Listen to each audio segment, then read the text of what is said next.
Capricorns, welcome to your weekly Sidereal Astrology forecast. This is for June 20th through the 26th of 2016.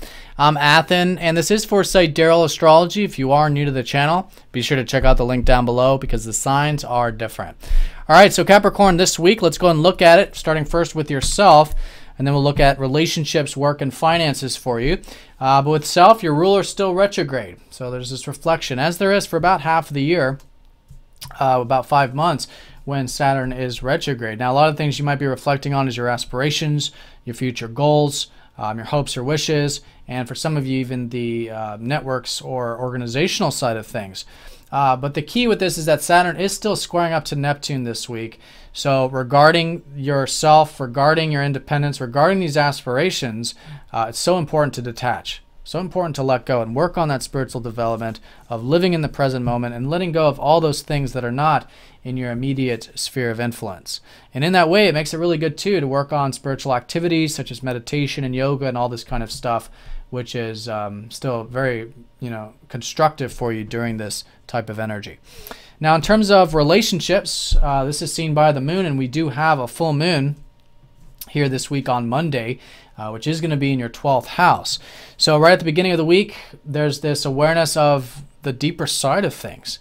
And this is the 12th house full moon, where you can be aware of where you can have more peace in your life, what you can let go of. In fact, it sometimes can be a bit easier to have that surrender, have that faith and trust. And that can be particularly supportive for your relationship sphere because the relationships in your life follow the lunar cycle. So now it's the high points, the culmination, but I think particularly here where you can have that detachment in your interpersonal relationships, maybe even compassion, understanding, and acceptance as well.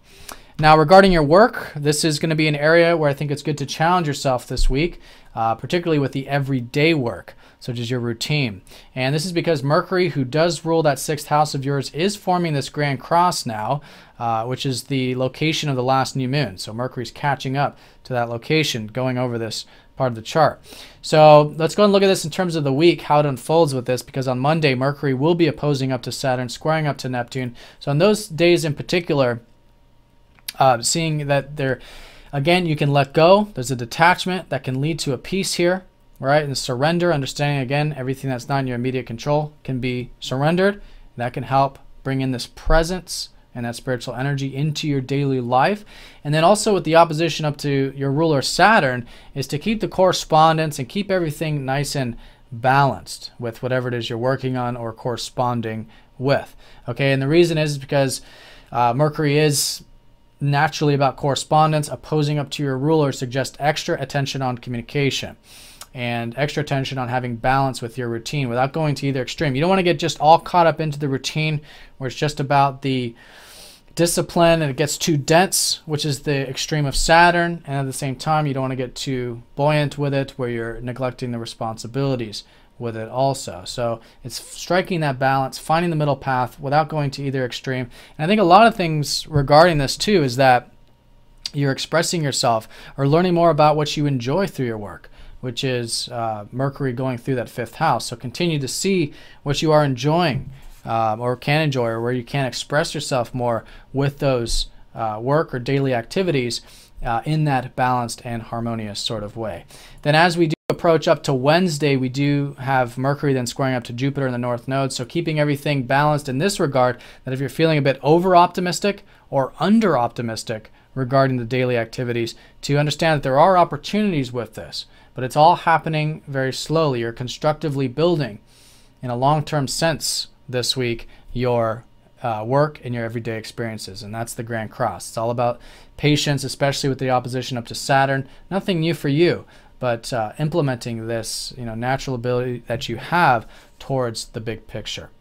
Now, there is positive energy, I think, with the routine on a separate note, and this is that Venus has been shifting into your 6th house. So I think you can be enjoying the routine, in fact, this week, maybe seeing what you value in it, how you can connect to it, maybe forming some relationships. Some relationships can be coming in through the daily activities, and you can be gaining energy through them as well.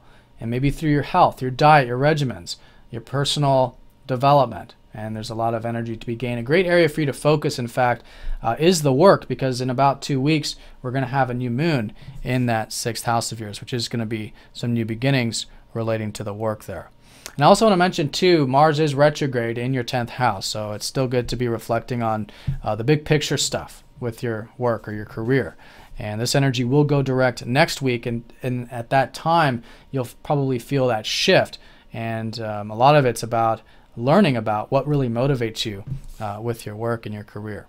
All right, so that leads us to the finances, which is seen by, again, Saturn and Neptune. You got Neptune in that 2nd house. So a lot of that letting go that I'm talking about might have to do with the values, might have to do with the financial stuff, might even have to do with your feeling of you being capable to achieve the things you value. So this is understanding that there is this higher process, there is this divine energy at work, and it's about connecting to your true essence, connecting to the present moment. And in that, there is that peace, and that can help you connect to your natural gifts, your natural abilities, and have more of that tranquility in your everyday experiences, even regarding the financial material stuff, which, again, it's good to still be reflective on and learn more about these things you value in life. All right, so those are the key areas, and I think we pretty much covered everything that's going on this week. We have that full moon, like I said, right at the beginning of the week, illuminating the spiritual side of things, to where it can be great to see how you can have more of that tranquility, work behind the scenes, get some of that alone time, meditative time, see what's working with it, what's not, continue to move forward with it. And then this week, a great area for challenging yourself is with the routine, with the work in this constructive and balanced way. And let's see, the finances, again, letting go, detachment. And this is all because you're going through this reflection and you're revisiting how you can continue to cultivate these aspirations for you in life, which, again, are part of the bigger picture here. All right, so Capricorns, I hope you guys have an excellent week. Thank you for watching, and I'll see you all next week.